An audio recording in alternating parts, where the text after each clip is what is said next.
Praise the Lord. खुदा मेरे तमाम समाइन को, बहनों बेटियों को, बुज़ुर्गों को, सीनियर पास्टर साहबान को सलाम।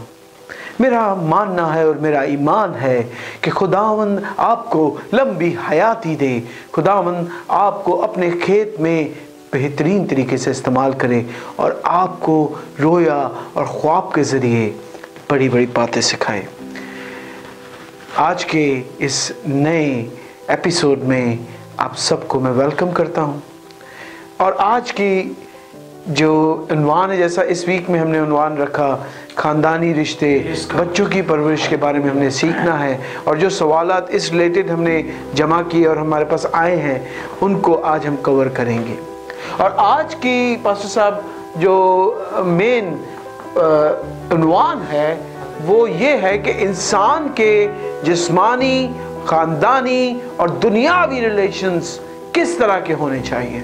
ये एक बहुत बड़ा अलमिया है मसीही ज़िंदगी के अंदर। और मैं कहता हूँ इवन कि ये जो टॉपिक है ये सिर्फ मसीहियों के लिए नहीं है। आज मेरे नॉन क्रिश्चियन भाई जो हैं, नॉन क्रिश्चियन बहनें जो हैं, वो भी आज के दिन इन बातों से मुस्तफ़ीद होंगी। आमीन आमीन।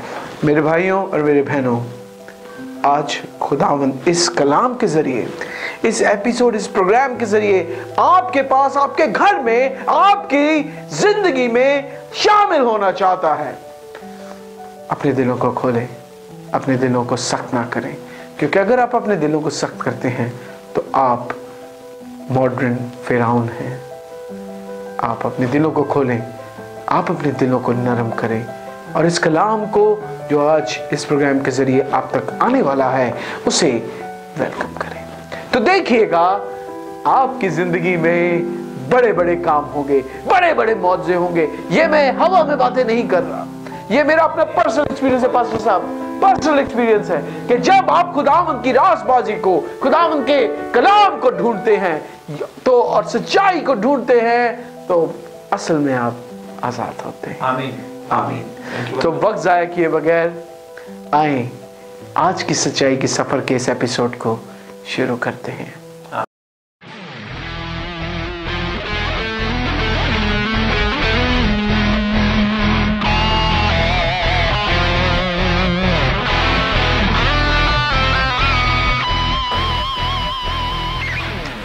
पास्टर जी, आज का जो पहला सवाल है वो बहुत इम्पोर्टेंट है और मैं शुरू में ही इसको करना चाहता हूँ। काफ़ी बेटियों ने और बेटों ने किया है और हर शख्स की ज़िंदगी में ये सवाल उठता है कि अज़दवाजी ज़िंदगी जो है, मियाँ बीवी का रिलेशन जो है, कलाम के मुताबिक किस तरह का होना चाहिए।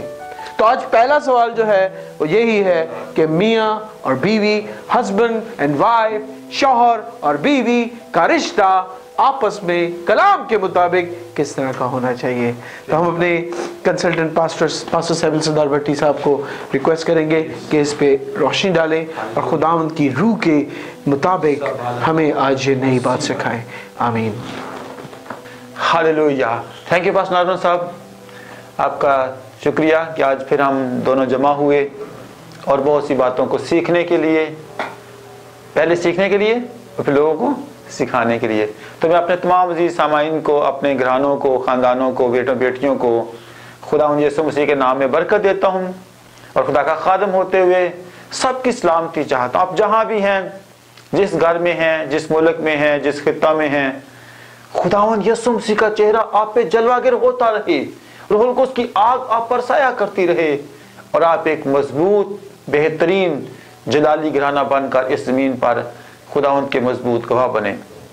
तो बस अब पहला सवाल जो आपने पूछा है, मियाँ बीवी का रिश्ता, तो इसके लिए बड़ी खूबसूरत बात, बस अब इफ्सियों 5वां बाब और उसकी 21 आयत, और मसीह के खौफ से एक दूसरे के ताबे रहो। किसके खौफ से? मसीह के खौफ से। अब खानदान की जो तरक्की है ना, बस अब पता क्यों नहीं होती कि लोग दूसरों का खौफ मानते हैं, मियाँ बीवी खुदा के खौफ में जिंदगी बसर नहीं करते। यहाँ कल क्या लिखा है? मसीह के खौफ में एक दूसरे के ताबे रहो। और आगे लिखा है, बीवियों अपने शोहरों के ऐसी ताबे रहो जैसे खुदावंद की। अब यहाँ पर जो बात, बड़ी खूबसूरत बात लिखी हुई है इफ्सियों खास में, कि खुदा के खौफ में, और खुदा का खौफ हिकमत का शुरू है। और जब कोई शख्स खुदावंद यीशु मसीह के खौफ में रहता है, बीवी भी और शोहर भी, वो घर बागे अदन बन जाता है। और इस घर के अंदर मियाँ बीवी ऐसे होते हैं जैसे आदम और हवा खुदा के साथ सुबह सवेरे बात करते थे, और खुदा उनसे बात करता था, वो शादमान थे, और वो इस कदर खुदा की हुजूरी बसर करते थे ना, उनको महसूस ही नहीं होता था 24 घंटे खुदा उनके साथ है। तो सीखने की बात इसमें रिश्ते की, जो मियाँ बीवी रिश्ते की बात है ना, सबसे खूबसूरत बात एक ही है, वो खुदा उनके खौफ में जिंदगी बसर करे। और जब खुदा उनके खौफ में बसेंगे तो ये सारे मसले मसाइल, जो जिस्मानी मसले मसाइल ना, सारे हल हो जाएंगे, क्योंकि उनकी नजरें आसमान ईमान के बानी और कामिल कर यीशु पर लगी रहेंगी। और जब ये सब बातें ठीक होंगी तो फिर कोई इशू नहीं है। खानदान बड़ा अच्छा, वो खानदान जमीनी खानदान नहीं, जलाली खानदान, वो खानदान बागे अदन की मानद, जहाँ पे आसमानी बाप रोज उनको आके मिलता था, बात करता था। ऐसा रिश्ता दोनों का होना चाहिए कि दोनों हस्बैंड वाइफ जो हैं, दोनों खुदा से डरने वाले हों, खुदावंद यीशु मसीह के खौफ में जिंदगी बसर करें और एक दूसरे की ताबे फरमानी करें। अब थोड़ा सा होता पता क्या, आज जो हमारे ईस्टर्न कंट्रीज में ये ख्वाहिश होती है शोहर की कि उसकी बीवी सिर्फ उसके ताबे रहे, वो किसी के ताबे ना रहे। वो अपने आप को डिक्टेटर समझता है, अपने आप को इस तौर पे वो जिंदगी बसर करता है कि वो घर का मालिक वही है, इख्तियार वही है, बीवी सिर्फ उसकी सिर्फ बीवी है। तो इसलिए हमें खुदावंद यीशु मसीह के खौफ में एक दूसरे की ताबे फरमानी करनी है, और खुदा के जलाल में हमने बढ़ते और तामीर होते जाना है। तो मेरा ईमान है कि अगर सिर्फ खुदावंद के खौफ में मियां बीवी बसर करेंगे ना, उनका रिश्ता मौत के अलावा टूट नहीं सकता। फिर एक और बड़ी खूबसूरत बात है, अगर हम मलाकी दूसरा बाब उसकी 14वीं आयत पढ़े ना, तो वहाँ बड़ी खूबसूरत बात है। बस अब वो इस बात को ना मुझे ने बहुत दफ़ा सीखा, और यहाँ पे लिखा है 14-15वीं आयत में कि तो भी तुम कहते हो क्या सबब है? सबब यह है कि खुदावंद तेरे और तेरी बीवी की जवानी की बीवी के दरमियान गवाह है, तूने उससे बेवफाई की है, अगरचे तेरी रफीक और मनकूहा बीवी है। और आगे फिर लिखा है कि एक रूह का है बंदोबस्त, एक रूह के बारे में है, वो इसलिए है ताकि खुदा तरस नस्ल पैदा हो। इसलिए मियाँ बीवी का जो रिश्ता है वो वननेस का रिश्ता है, वन, एक होना, ईमान में, अखलाक में, खानदान में, घराने में, हर तौर से एक होकर उनको जिंदगी बसर करनी है। तो फिर आप देखो जमीन पर एक बड़ा जलाली काम होगा। आमीन। थैंक यू पास्टर साहब, बहुत अच्छी बात है, बहुत अच्छी बात आज आपने हमें सिखाई। इस सवाल का मैं कहता हूँ कि इससे बेहतर जवाब कोई और शख्स दे ही नहीं सकता, क्योंकि खुदावंद जो है वो आपके ज़रिए हमारे से आज बातें कर रहा है। और आज के दूसरे सवाल की तरफ चलेंगे, और दूसरा सवाल भी एक बहुत अहम रिश्ते के बारे में है, और वो हमने दूसरे टॉपिक्स में टच किया, लेकिन मैं चाहता हूँ कि आज हम उसे डिटेल में सीखें। और इसके लिए भी काफ़ी लोगों ने क्वेश्चन किया कि माँ और बाप के साथ हमारा रिश्ता किस तरह का होना चाहिए। तो मैं इस सवाल के लिए पास्टर सैमुअल सरदार भट्टी साहब को फिर जहमत। हालेलुया। पास्टर दूसरा सवाल जो आपने पूछा, माँ बाप से रिश्ता। Praise God, wonderful Jesus, wonderful. इसके लिए खरूज 20 बाब में आप आ जाए। 20 बाब में जब कोई शख्स अपने बाप और माँ की इज्जत करता है, अब जो इज्जत है ना, इसका मतलब है उनके साथ मिले रहना, उनके साथ उनका एहतराम करना, लुक आफ्टर करना, बीमारी में, तंगी में, मुश्किल हालात में। और आज यूरोपियन कंट्रीज में एक बड़ा ख़ास किस्म का जो प्रॉब्लम है, ओल्ड होम है। वहाँ पे दिन मनाए जाते हैं, आज फादर डे है, आज मदर डे है, आज सिस्टर डे है, आज हस्बैंड डे है, आज वाइफ डे है। लगता है ऐसे जैसे साल के बाद ना वो आपस में मिलते हैं। मियाँ बीवी भी 7 साल के बाद मिलते हैं, और माँ बाप को साल बाद मिलते हैं। और फिर यहाँ पे इज्जत की जो बात है, उनसे मिले रहना है, बातचीत करना है, टाइम स्पेंड करना है, उनके साथ रफ़ाकत है। और इसके साथ खुदा ने वादा किया है कि जिस ज़मीन पर तू बस रहा है उस ज़मीन में तेरी उम्र दराज होगी। तो मियाँ बीवी का जो एक यंगेस्ट कपल है उसको अपने माँ बाप के साथ भले तौर पे, यहाँ पे बात करते हैं, जो बेटी बहू बन के आती है ना, उसकी आंखें पीछे लगी रहती हैं अपनी माँ और बाप की तरफ, और इसके इवज जो शोहर है ना, उसका शोहर है, उसकी आंखें अपने माँ बाप की तरफ लगी होती हैं। अब ये जो प्रॉब्लम है ना, ये इससे इज्जत डिवाइड हो जाती है, रिस्पेक्ट डिवाइड हो जाती है माँ बाप की।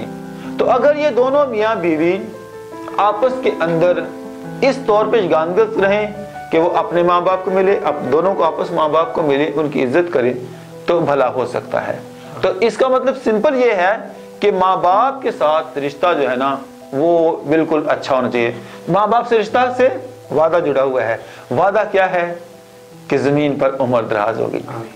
अगर आप 70 वरे 80 वरे उम्र पाना चाहते हैं तो खुदा के कलाम के साथ साथ माँ बाप की भी इज्जत करें ताकि जमीन पे आपका भला हो। आमीन। God bless you. God bless you. Thank you pastor साहब, थैंक यू वेरी मच। खुदावंद आपको बहुत बरकत दे। एक बहुत अच्छा जवाब आपने हमें आज दिया है, और वाकई में खुदावंद के कलाम के मुताबिक हमें अपने माँ और बाप की इज्जत करनी है, और सिर्फ ज़ुबानी और कलामी इज्जत नहीं करनी, बल्कि दिल से और पूरे जान से अपने माँ बाप की हद से ज़्यादा इज्जत करनी। क्योंकि अगर हम अपनी जिस्मानी माँ बाप की इज्जत नहीं करते, उनको रिस्पेक्ट नहीं देते, उनको अपनी ज़िंदगी में जगह नहीं देते, तो हम अपने आसमानी बाप को किस तरह रिस्पेक्ट देंगे, अपनी ज़िंदगियों में जगह देंगे। मेरे भाइयों और मेरी बहनों, इस जवाब से आई होप कि आपने बहुत फ़ायदा उठाया होगा। आए अपने तीसरे सवाल की तरफ चलते हैं, और तीसरा सवाल जो है वो भी अज़दवाजी ज़िंदगी से ताल्लुक़ रखता है कि जब हम शादी करते हैं ना पास्टर साहब, तो हम एक रूह के साथ जुड़ते हैं, और वो रूह ऑलरेडी उसके माँ बाप होते हैं, इसी तरह हमारे भी माँ बाप होते हैं। तो आज हम जानेंगे कि कलाम के मुताबिक सास और ससुर यानी इन लॉज के साथ, हमारे फादर इन लॉ और मदर इन लॉ के साथ हमारे रिलेशंस किस तरह के होने चाहिए। कलाम इसके बारे में क्या फरमाता है, कलाम क्या कहता है कि उनके हकूक हमारे लिए यानी हस्बैंड के लिए और वाइफ के लिए क्या हैं। आए इस के लिए भी पास्टर साहब से रिक्वेस्ट करेंगे कि वो हमें अपने जवाब से हमकिनार करें, और इनको खुदावंद इसके लिए बरकत दे। आई होप कि खुदावंद का रूह पास्टर सैमुअल सरदार भट्टी साहब के ज़रिए आज आप सबसे बात करने वाला है। आमीन। अच्छा, अब तीसरा रिश्ता जो है, तीसरा सवाल जो आपने किया है पास्टर के ससुरालियों के साथ रिश्ता, यहाँ पे पास्टर एक बड़ा ख़ास फुकदान है, और ये फुकदान मैं समझता हूँ कि लड़के क्रिएट करते हैं। मैं ये मत समझना मैं बेटियों की फेवर कर रहा हूँ, नहीं पास्टर प्लीज़ माफ़ करना मुझे इस बात के लिए, बेटियों की फेवर नहीं मैं कर रहा, मैं आपको ट्रू पिक्चर बताना चाहता हूँ। अब जो लड़का होता है ना, उसकी बीवी वो उस घर में आती है, उस लड़के की ख्वाहिश होती है कि ये माँ बाप मेरे माँ बाप के साथ ऐसे हो जैसे बस ना सब कुछ यही है, भले तौर पे इज्जत करे, उनके काम करे, कपड़े धोए, ये करे वो करे, बिल्कुल खूब उनके साथ पैचा रखना चाहता है। ये मैं ईस्टर्न कंट्रीज की बात कर रहा हूँ। तो लड़का जब अपने ससुराल जाता है, वो सिर्फ वहां जाएगा, 1 मिनट ठहरेगा, अपने घर वापस लौट आएगा। यानी कि वो शायद दिल से भी उनकी रिस्पेक्ट नहीं करना चाहता और ऊपर से भी रिस्पेक्ट नहीं करना चाहता। और इसका अल्टीमेट होता क्या है, वो जो बीवी होती है, जो बेटी होती है, बहू होती है खानदान की, वो स्लो फिर उनके ना कोल्ड वार स्टार्ट हो जाती है। अगर ये मेरे माँ बाप की इज्जत नहीं करता, मेरे भाइयों को कुछ नहीं पूछता, मेरे अजीजों को नहीं पूछता, मैं क्यों पूछूं। तो ये एक बड़ा फुकदान है, एक बहुत बड़ा प्रॉब्लम है हमारे मुआशरे के अंदर। ये बहुत बड़ा एक प्रॉब्लम है। दोनों को कंप्रोमाइज करना चाहिए, दोनों को भले तौर पे रिस्पेक्ट करनी चाहिए कि अगर ये इसके माँ बाप हैं तो मेरे माँ बाप भी हैं। अगर वो बेटी जो है बहू बन के आती है, वो अपने सास की इज्जत करती है, उसकी भी ख्वाहिश होती है उसके माँ बाप की भी इज्जत की जाए, या वो आते हैं उनकी इज्जत की जाए, ये जाते हैं उनकी इज्जत की जाए। यानी गिव एंड टेक होना चाहिए और जुबान से नहीं होना चाहिए, दिल से उनकी इज्जत होनी चाहिए। जब ऐसा होगा ना तो फिर बड़े सारे मसाइल जो है ना वो खत्म हो जाएंगे। सो ये एक बड़ा खास एक किस्म का प्रॉब्लम है, और इस प्रॉब्लम को हम सिर्फ जो म्यूचुअल रिस्पेक्ट है ना उससे सॉल्व कर सकते हैं, और ये सिर्फ खुदा के जिंदा कलाम मुकद्दस से कर सकते हैं। इसकी मिसाल मैं कलाम से देना चाहता हूँ। साहब अगर आप रूत की किताब देखें तो वहां पर जब रूत ने अपनी सास को छोड़ना चाहा तो नोमी ने कहा कि तू अपने घर वापस चली जा। तो उसने क्या कहा, तेरे लोग मेरे लोग, तेरा खुदा मेरा खुदा, जहां तू रहेगी मैं रहूंगी, इवन जहां तू मरेगी ना वहां मैं वहां मरूंगी और वहां दफन होगी। एक मुसम्मम इरादा था रूत का अपनी सास के साथ रहने से। हालांकि उसके पास शोहर नहीं है, कुछ भी नहीं है, घराना उसका पूरा वैनिश हो गया, खत्म हो गया है, लेकिन फिर भी वो अपनी सास के साथ रहना चाहती हैं। पर यहाँ पे बात करते रहूं, अगर रूत की जगह वहां पे XYZ आदमी होता, क्या अपनी सास साथ वो रहता? कभी नहीं रहता। वो छोड़ देता और क्या करता, वापस आकर कोई और बीवी कर लेता।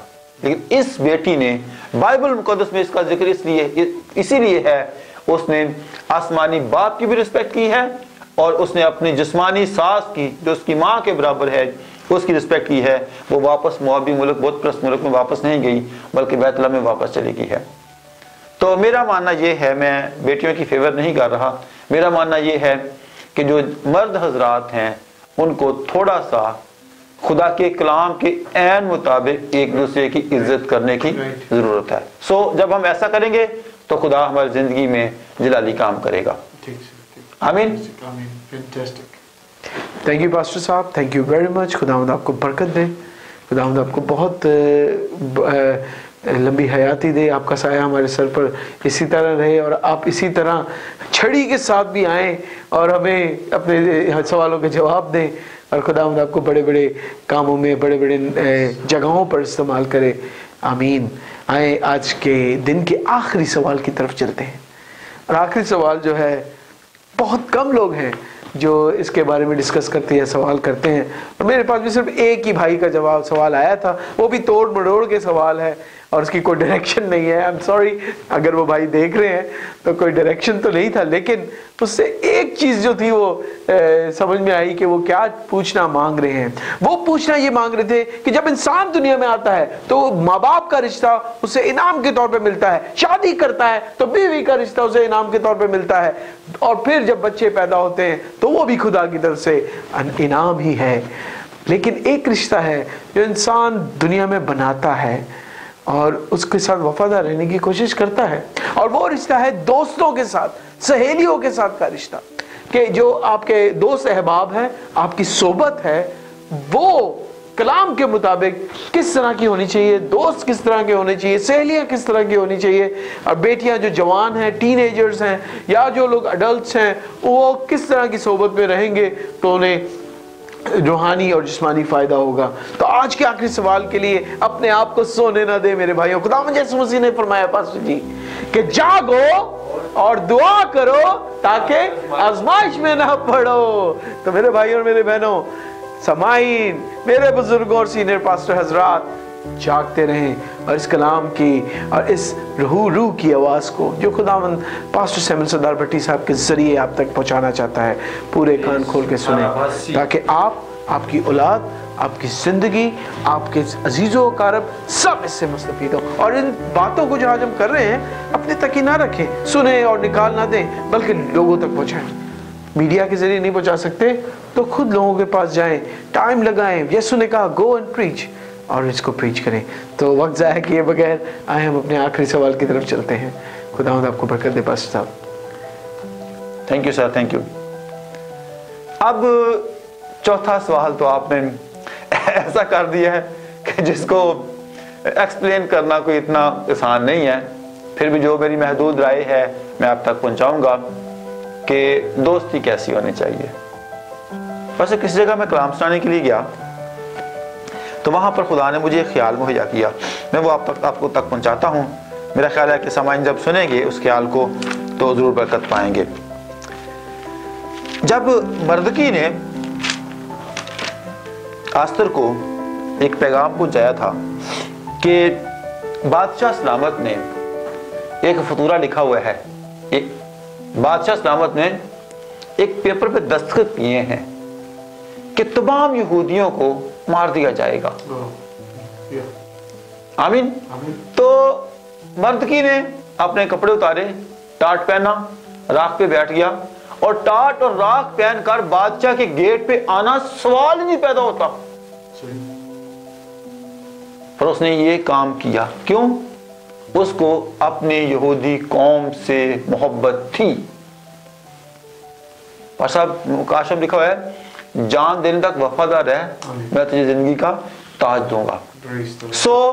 उसने आस्तर मलका को पैगाम पहुंचाया कि जिस काम के लिए तू बुलाई यहां पहुंचाई गई है वो काम कर।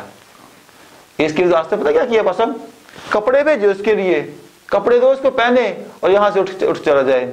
उसने कहा नहीं, मैं जब तक यहूदी कौम की रिहाई ना हो जाए मैं यहां से नहीं उठूंगा। आमीन। आस्तर ने अब क्या किया? अब मैं दोस्ती की बात करूंगा। उसने जो उसकी 7 सहेलियां थी, उन 7 सहेलियों के साथ उसने दुआ और रोजे में ठहरी, 3 दिन रोजा रखा और फिर बादशाह के हुजूर पहुंचाएगी। बादशाह ने पूछा तेरा सवाल क्या है? जब उसने सारी तफसील बताई तो बादशाह ने कहा कि अब ऐसा मुमकिन नहीं है। तो बात हो रही दोस्ती की।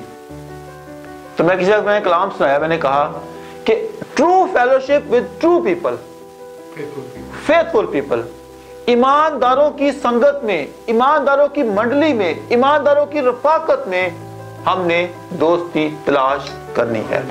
क्योंकि पौलुस कहता है कि बेईमानों के साथ नाहमवार जुए में मत जुतो। जब हम बेईमानों के साथ जुटते हैं, बैठते हैं, ऐसे लोगों से बैठते हैं जो हमारे ईमान के साथ मुत्तफिक नहीं हैं, तो खुदा में बरकत नहीं देता, बल्कि खुदा में रिब्यूक कर देता, खुदा में अपनी हुजूर से बाहर निकालता है। समसून की मिसाल है। Very good person, very good. समसून की फैंटास्टिक मिसाल है। खुदा ने मना किया था फिलिस्तीन से शादी नहीं करनी, वो गया फिलिस्तीनियों में, बल्कि एक शादी की फिर दूसरी शादी की और दोनों शादियां उसकी नाकाम तीन गुजरी, आंखें उसकी निकाली गई।